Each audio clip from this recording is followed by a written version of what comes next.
Kasama tayo lahat eh. No? Yung topic na i-discuss natin will be something to do about how Christians view sex. No? Kasi di ba yung sex next to finance, di ba? Pinag-uusapan yan eh, di ba? For us, this is too confidential. So maybe kayo lang dapat. No? But this talk, we will be joining this journey of the concept of sex according to God's view. We will be also discussing yung mga problems. Medyo nakasegue itong talk na ito sa forgiveness. Especially when we're discussing the problems of marriages. Wala pong perfect marriages. Walang gano'n. Pero gano'n? Wala naman. All of us will be experiencing problem. And I hope that after this talk, magkakaroon din tayo ng interactive discussion. No? We will try to segue from the usual slides, but we will also ask you to makipag-cooperate because this is, we'll make it a very lively talk. Okay? Good sex. Alam niyo po itong talk na ito, when it was offered to us, wala po may gusto bubuhay, no? Kasi, sex for that matter is quite sensitive tayo dito, di ba? That's why, kinuha namin, kasal kami, at because we would like to serve, yung ating mga participants on our experiences as husband and wife. Okay? Di ba? Kami kasi ni Bless, we're married for 24 years. No? The 24 is coming May, and next year, with God's grace, we're hoping that umabot kami, no? 25 years. Kasi, di ba, 25 years sa ating mga Pilipino, big deal yan, di ba? That's why we're looking forward, no, sa ating 25th on the year 2020. Okay na ba? Okay. Actually, this is our picture. No? Malalaki na po ang anak namin. No? We have 4 kids. No? Anyway, bago before you kukwento ko po na sa inyo kung paano kami nag-meet ni Bless. No? That was, I think, 1994. No? Namit ko po siya sa isang prayer meeting. No? We belong to the group yung sa amin Evangelic Day. No? It's our group of singles. No? Worshiping the Lord. Doon po siya na-meet. At ang unang pagkita pa agad ay nag-roller coaster po yung puso ko sa kanya. Pag-roller coaster, di ba? Pag-roller yun. Lumipok, no? And that was the start, no? Medyo may gap po kami, no? May gap. But age gap, no? Tanda po ako sa kanya na wala niya kung ilang taon. Ayan, no? But I'm older by 10 years. Hindi kayo naniniwala na kasi hindi pinagkakala niya sa okay. Anyway, yan ang story. Pinaiyak ko kami ni Lord ng 4 na anak, 3 babae at isang lalaki. Kung nasa left, yung pinakamaliit sa yung pinakamatanda. Yung pinakamaliit, yung pinakamaliit. At po yung nasa college namin ngayon, the 2 girls, yung mga katabi dito sa left side, they're following my footsteps as a doctor. No? They are studying medicine sa University of Santo Tomas. Yung po aming lalaki dito sa right hand, si Jobs is also first year college, taking up engineering. At yung katabi ko is our youngest, si Therese, senior high. So yeah, okay? So, sana tayo. Punta na tayo sa talk. Tatanungin ko lang po mabilis na, may survey lang tayo. Sino po sa inyo kinasal ng 5 years and below? Raise your hand. Yun. 10 years and below. 15 years and below. Sige, kuya mo na ito. Dito na kayo.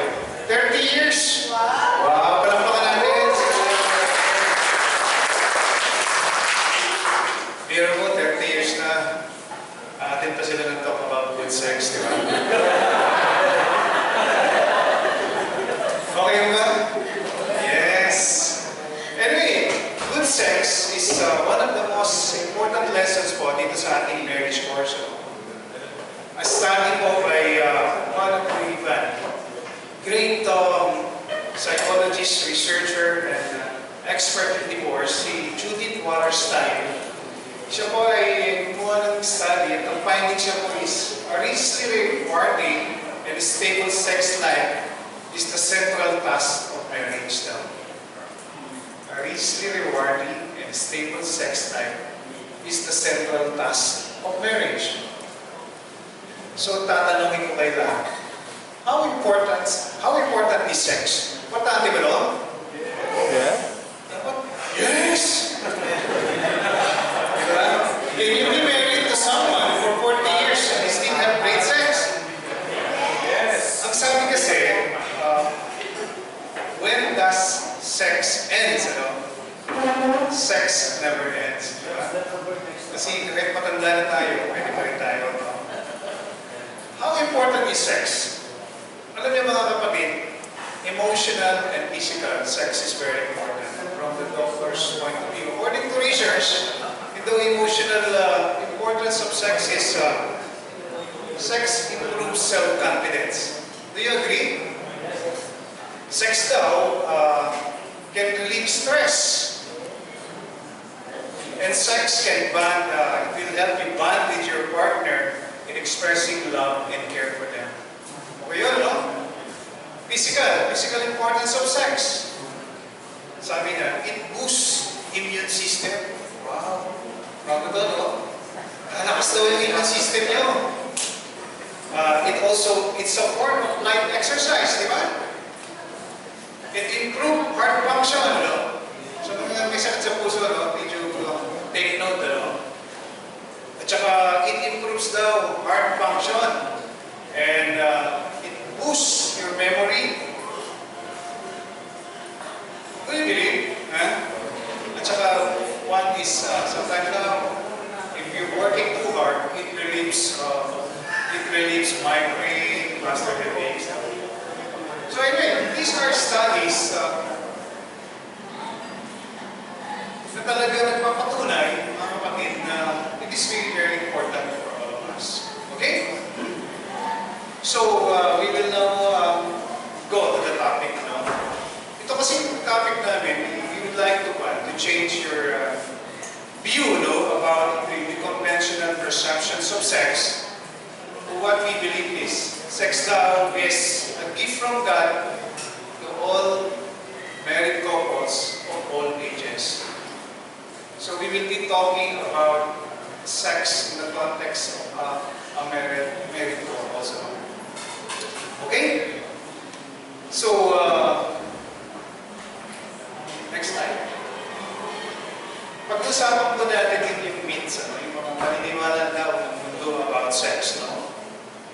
Sex has little to do with relationship and intimacy, no? Ang sex daw, sa pananaw ng consumer society, is just, di ba naman kailangan magkasama ka, no? Di naman kailangan magkaroon ka ng relationship para magkaroon kayo ng sex. Okay? So, sex is, marami po mga movies, no, na nakapanood tayo na talagang nagka-climax, so nagkakaroon ng mga sex scene, no, between two and married couples. No? Diba yun yung pag nanonood tayo ng mga movies, parang sinisingit nila yun. It's because to capture the audience. Okay. Sex lang is always great, no need to work at it. No? Para bang, great. Hindi mo na natin kailangan magkaroon kayo ng commitment. Yun ang sabi kasi ng consumer society. No? And media is guilty and agent dito of never portraying sex as it is. No? It must be worked on. Sex becomes less enjoyable with age, no? And familiarity. Kasi akala natin, pag matagal na tayo magkakasama, we don't do it anymore. No? But in fact, we should continue to do it. No? And last is, sex is only good when it is pre or extramarital. Marami po tayong mga napabalitaan siguro sa ating mga kaibigan. Kasi yung teenage pregnancy is very, very common now. In fact, in our society, yung studies na ginawa, mataas po yung teenage pregnancy because of, akala nila, sex is something that they can do, no, without trying to see any mga implikasyon nito. And it resulted sometimes with associated with guilt. Okay? So, we usually see about yung scenes sa mga sexual escapades, ano, and extra-premarital sex. Marami po tayong ganyan. According to yung Life Application Study Bible, ito po isang klaseng po din ng Bible. Ang sinasabi po dito is media teaches immorality daw means freedom. Yung immoralidad ay kalayaan natin. Perversion daw is natural and commitment is old passion. So yung according to the Life Application Study Bible. Next one. Okay, we move on. Ano? How does God view sex? Ano? Magpo-focus pa po tayo dito because this is something that I would like to share with you. First is it's a gift from God. No? A gift that beautifully expresses love, affections, and appreciation for one another. Actually, kung babasahin niyo yung Bible, yung sa Songs of Songs, you know, meron po ditong 8 chapters, you know, and it usually discuss, you know, yung discuss about the couple intimate relationship. In the Bible, it's seen, you know. And this is, sex is, according to God's view, is a way to communicate love that goes beyond words. Wala pong salita talaga, words na makakapag-describe, no, to communicate love. And last, second is, it concretizes one flesh command, you know. Ephesians 5:31, sabi ko dito kasi, for this reason, a man will leave his father and mother and be united with his wife. Sa inyo, ano? And the two will become flesh. So talagang, even in the Bible, ano, it is being stated. And it is biologically designed, no, for bearing children. Lahat naman tayo ay nagpapakasal, no? Nag-dream of having karoon tayo ng anak. No? But sometimes, according to God's plan, hindi lahat nabibigay. But generally speaking, it is biologically designed, no, for bearing children. And last, it is meant to be enjoyed over a lifetime intimacy. Take note, with the same partner. Hindi with the different partners. Because that is against, ano, God. Okay. Let's move on. Go na. Anyway, mag-alternate po kami ni Bless. And we will, I hope di po kayo matutulog, no? Bigyan nyo sila ng kape, no? Para hindi sila makatulog.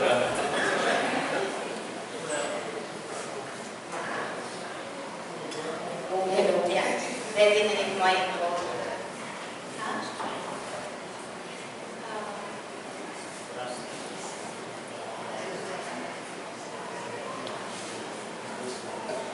Hindi kayo pwede matulog kasi sabi dyan, sex is vital to a marriage.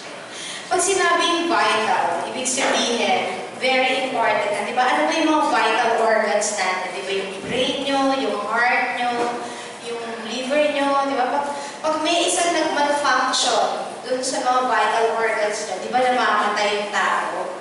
Ganun din. Pag ang sex, isa yan sa mga aspeto sa ating married life na pag hindi nyo inalagaan, pwedeng masira yung marriage, no? So, di ba kayo na-mention na ni Lito si Judith Wallerstein? Sino ba ito si Judith Wallerstein? Sino nga ba? Si Judith Wallerstein is ano siya, psychologist and researcher na ang pinag-aralan niya effects of divorce on children.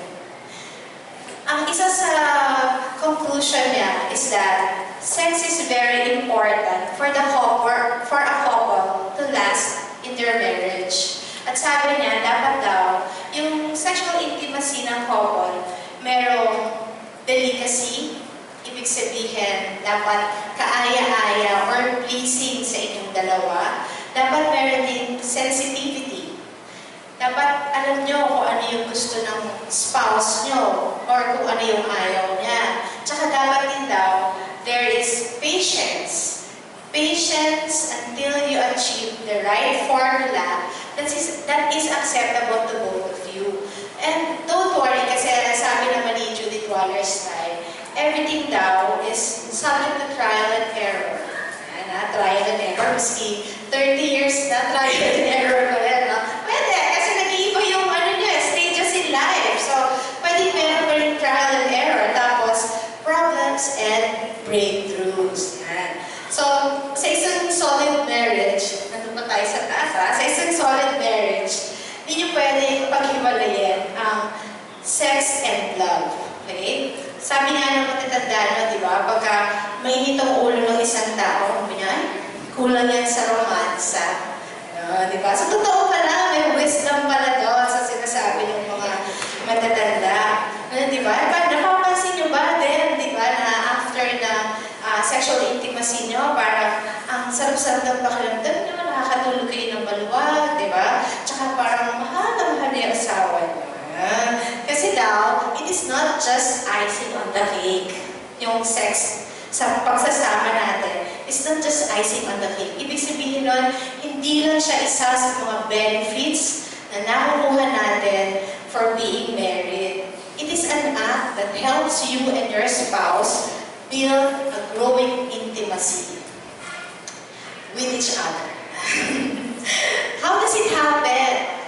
O, paano ba nag-build yung intimacy nyo? Kasi ganito yun. Pagka during your sexual intimacy, may nare-release na hormone yung brain nyo. Ang tawag doon, oxytocin. It is also known as the love hormone. Yung hormone na yan helps a lot in achieving erection and orgasm. It also relieves stress, anxiety, and makes our sexual intimacy more rewarding. Siyempre, enjoy ka, so nare-reward ka, diba? And ito pa, it helps the sperm, it helps the uterus lead the sperm to its final destination. It is all the hormone that you release during your sexual intimacy. At ito ang pinakagusto ko sa lahat. It helps activate the men's reward centers in their brains and make them monogamous. Diba? Hindi naman natin sinatawa sa ako. Hindi naman natin sinasabi ng polygamous sa mga men, diba? Pero, diba, if you help each other release your oxytocin, then you become faithful to one another, diba? Kasi alam mo that itong taong to helps release my oxytocin. Diba? You can say that to one another, and malare-reward kayo when you see that person pala, ma-reward kayo kasi alam na that there's fun and enjoyment that you share with one another. Okay? And sabi din dyan, sex cannot be compartmentalized. Hindi nyo pwedeng sabihin na hindi nakaka-apekto ang sexual intimacy nyo sa mga desisyon nyo sa buhay. Hindi nyo pwedeng sabihin na, unahin ko muna yung trabaho ko, or unahin ko muna yung problema namin sa finances, saka na natin pag-usapan yung sexual intimacy natin, ganyan, or may problema kasi yung family ko, extended family, ganyan. Hindi pwede yun.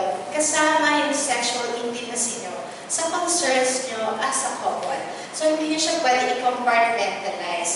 Kasi, ang sexual intimacy very much affects our married life. Kasi the hormone that you release during sex will make you loyal to one another. So pag loyal to kayo to one another, you have one body and one mind, di ba? So, mas mabilis kayo mag-isip na, pag nag-isip kayo, alam mo na kung ano isipin ng partner mo. Pag gano'n yung pagsasama nyo, ibig sabihin, maganda yung pagbibigay nyo ng sarili nyo sa partner nyo as Kasi iisa lang yung naiisip nyo. Diba? One body and one mind kayo. And the decisions that you will make as a couple concerning all the problems that you have in your married life will depend on how deeply you have shared yourself and how deeply you have bonded during your lovemaking. Okay, always remember that our sexual intimacy will fuel our love. And this love deepens as we share our vulnerability with one another. Now, sabi din dyan that since it is very vital to our marriage, we should not let it affect by our tiredness and laziness. Kasi di ba yung iba, hindi mo naman may pagkakailan na puro trabaho talaga minsan yung nasa isip natin, di ba? Lahat papagod sa biyahe, tapos galing ka pa sa trabaho, di ba? Si nag-motorbike siya for an hour and a half, di ba? Parang napagod ako bigla, di ba? So, ganun din kami ni Lito. At there was a time na si Lito, masyado siyang dedicated with his work. So, pag uwi niya sa gabi, pagod na siya. Tapos, nakita niyo yung anak namin, di ba, apa? So, sunod-sunod lumaki, sunod-sunod lumaki yun, sabay-sabay lumaki, sunod-sunod dumating. So, stay at home mama ko. So, oh my gosh, walang bathroom break. So, pagdating ng gabi, pagod na kaming dalawa. Talagang, oh my gosh, paano na yan? Pero syempre, kami kasi ni Lito, with being in community, from the start pa lang of our marriage. So, we too have attended a talk like this. So, we made a compromise and a conscious decision. Kasi alam namin that we have to be proactive when it comes to our sexual intimacy. So, conscious decision. Okay? Conscious decision. So, talagang umpisa na medyo na-derail kami na we made a conscious decision na tsaka nagkasundo kami kung paano ba namin ang gagawin namin. So, nagpapahinga muna kami dalawa. Tulog muna kami. Tapos pag nagising kami after a while, yun, diba? Pag ready na siya, ready na rin ako.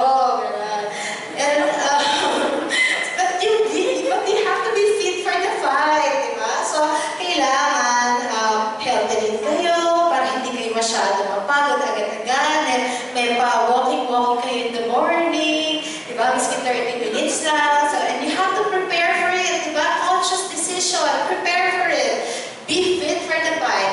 And as you give more of yourself to the other, the more enjoyable sex will be, diba? Pagka willingly, binigay mo yung sarili mo sa asawa mo, mas magiging masaya ang asawa mo. Tapos meron pa yan eh.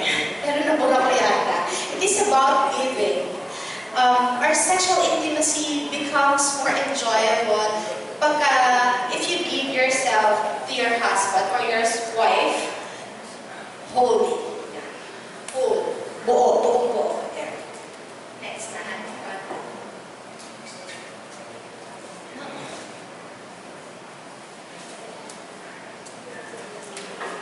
Okay po ba kayo? Anyway, let's move on now.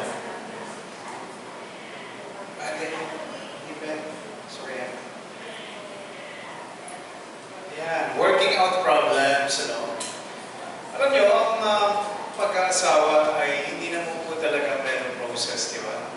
As we spend years, years after years, ay nagkakaroon po talaga tayo ng mga problema, especially sa ating life as husband and wife. So, most problems can be worked out. Ito, ang sabi ko kanina ni Kuya Melvin, yung keeping the drain clear from unresolved conflict, Hindi natin sabihin your problem dahil mag-asawa kayo. It should be our problem. Dapat po ay mag-usap tayo na yung problema na yun ay pag-usapan ng gusto. Bless mentioned to you about yung good communications. Kasi yung communications po is very, very important in our role as husband and wife, especially during the sexual intimacy. When I mean communications, yung bang kamay lang o mukha lang ng asawa, alam mo na, na nagpapahiwatig siya, So, talk about it, ano? Pag-usapan po natin dito, ano ba yung mga problema na lumalabas, ano, during our relationship, sa ating relationship as husband and wife, ano? Problem may be related po dito sa, ano, yung issues of the past, ano? Kanina nabanggit yung ating infidelity, no? Of course, we're not saying that it is not happening, but marami po sa ating mga couples ngayon ang nagkakaroon ng mga ganitong problema, no? Nagkakaroon ng infidelity on the part of a husband. But at least, ang pinakamaganda po dito ay dapat hindi tinatago, pinag-uusapan nila and ask for forgiveness. Yung talk po kanina yung message may ito yun, no? On how this forgiveness can really make your heart and mind feel free, no, from any harsh difficulties, no? Sexless marriage. Have you heard of this term? Ang sexless marriage po dito is a marital union in which little or no sexual activity occurs between two spouses. Sabi po doon sa study, it's about 2%, and sexual intimacy na po occurs fewer than 10 times per year. No? 10 times per year, hindi mo na pang monthly, kasi kung monthly, 12 times eh. No? So I hope you're not, hindi po kayo nagiging timid about discussing this, because marami na po ngayong mga studies, talaga, even the States, ano, this is one cause of divorce, no? Sexless marriage, no? So, according to the Newsweek magazine survey, 15 to 20% of couples daw are in sexless relationship. Studies also show that 10% or less of the married populations below age 50 have not had sex in the past year. So, marami pong cause of ang sexless marriage, ano? One is siguro yung ating sexual libido ay nag-decrease na, yung sexual drives. Because from the medical point of view, ito pong sex drives or libido is affected po ito ng mga hormonal changes, no? Nutritional status, ano? At isa sa pinaka-common din cause ng sexless marriage is boredom, no? Boredom. Relationship conflict, ito po yung sinabi ko kanina, no? Negative feelings, ano, toward your partner, like anger or resentment. Tiredness, sinabi ko ni Bless kanina, tiredness, ano. Meron din po tayong tinatawag na sa mga lalaki, yung erectile dysfunction, ano. Because this is quite common, ano, if you have cardiovascular disease, no, or mga diabetes. Meron din po mga medications that can really cause, no, itong sexless marriage, because it affects, no, yung ating body response, our body. Depression is one. History of sexual abuse, no? Meron akong kakilala, no, isang kaibigan, ano, na eventually kinonfide niya, no, naging pala siya, no, during yung childhood ko niya, naging victim siya ng sexual abuse, no? And more or less, sometimes, it affects, no, yung ating behavior towards a good yung sexual pakikipagtalik natin sa ating mga asawa. So, yan, no?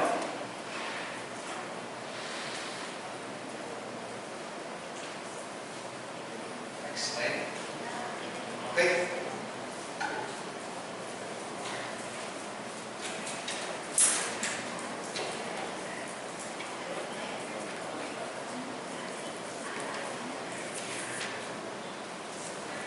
Gusto namin share sa mic. So, since ang talk natin is about good sex, we're going to impart with you some ways on how you can relate as lovers, on how you can improve your relationship as lovers. Siyempre, as always, ang pinakauna, you have to talk about it. Diba? Kailangan pag-usapan. At diba yung last week, ang topic, ang isa sa ini-encourage kayo is mag-usap kayo as a couple. Magkaroon kayo ng marriage time every week. Meron kayong isang araw na mag-uusap kayo mag-asawa ng mga concerns nyo in life. Hindi lang sa trabaho, sa pamilya, or health concerns, pati yung sexual intimacy nyo, pag-uusapan nyo rin. Yan, kasali na yan sa pag-uusapan nyo. So, ano ba yung mga papag-usapan natin? So, isasali nyo syempre dapat yung sabi ni Judith Waterstein na dapat merong delicacy, sensitivity, and patience, yung sexual intimacy nyo. So, kasi minsan, di ba, yung ibang couples, magkaiba ang sexual appetite. Ibig sabihin, mas magustuhin, mas magustuhin yung isa kaysa doon sa isa. So, pag-usapan niyo yun para magkapantay kayong dalawa, di ba? Kung meron din tayo mga difficulties sa pagsasama natin during your sexual intimacy. So, yung pag-usapan niyo yun. Tapos, changes in life. Nauna kayong dalawa na, tapos nalagdagan na, tsaka likes and dislikes and fears nyo. So, lahat yung papag-usapan yung mag-asawa yun.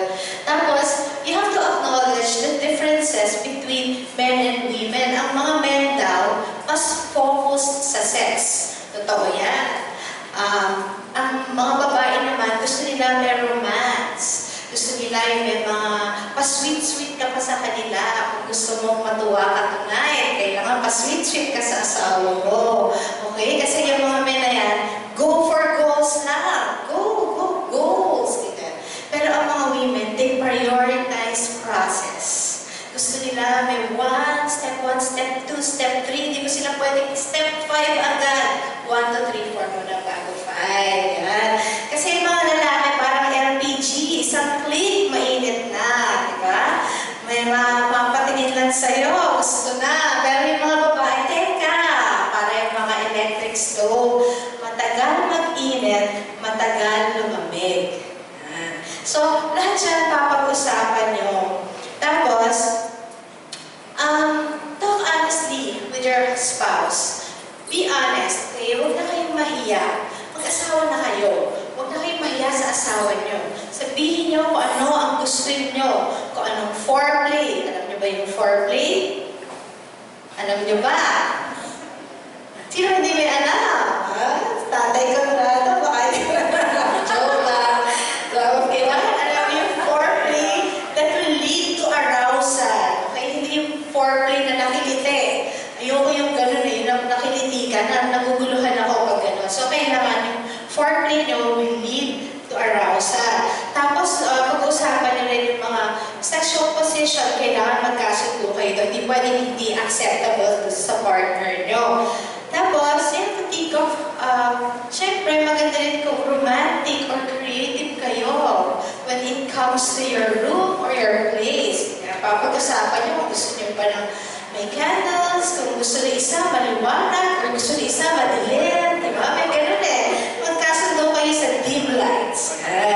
Minsan gusto pa ako masahe pa. Nung una kami ni Lito, gusto niya mamasahin ko siya. Ako ayoko. Kasi ayoko nga. Ayoko nga. Masahin mo naman ako. Ayoko nga. So ayun, alam niyo na ayoko na nagmamasahe. So yung pinapag-usapan yun. Diba? Hindi nyo lang pag-uusapan kung saan, kung kailan, at kung paanong paraan. Diba? Pala ko ni Sharon Cuneta eh. Diba? Pag-uusapan nyo rin na kung hindi pwede, dapat may usapan na din kayo kung kailan pwede. Kasi, next slide ko. Kasi sabi sa, ako na lang. So 1 Corinthians chapter 7 verse 5. Do not refuse one another, except perhaps by agreement for a season, that you may devote yourselves to prayer. But then, come together again, lest Satan tempt you through lack of self-control. So alam nyo na mga kapatid, pag tinanong kayo na asawa nyo, nakapag-prayers ka na ba, honey? Hindi ka na pwede humindi. Kasi prayers lang ang pwede mong excuse. Okay? Tsaka kung hindi, baka matempt yung asawa nyo due to lack of self-control. On top of it all, mga kapatid, basta always be considerate, generous needs of your spouse. Spouse, hindi ko sinabing your husband. Kasi pwedeng yung wife nyo ang may need. So your spouse, be generous, sensitive, and considerate with the needs of your spouse. Kasi, love natin ang mga spouse natin. Hindi pwedeng excuse na pregnant ako ngayon. And one more thing. Ito pa, isa to, important dito. You shouldn't talk about it. Doon sa mga may anak na, ha? Pag nandyan ang mga bata, naiiniti sila dyan, nahihiyaki sila. Mama! Ganyan, sasabihin nila. Or, may makakarinig na ibang tao. So, kung mag-marriage time kayo, tapos ito yung topic nyo, okay sa Jollibee or sa McDo. Dapat medyo secluded. Yung sa isang sulok lang kayo mag-uusap. At saka, kung itong pag-uusapan, when you are about to make love, kasi kung mag-away pa kayo. Okay? So, dapat beforehand, pag-usapan nyo na yan. Okay. Next. Right. Please turn to page 54 of your exercise, your workbook, and answer what so far has been the most significant part of the talk for you. Doon pa lang sa mga nabanggit namin, ha? Huwag mo nyo muna pag-uusapan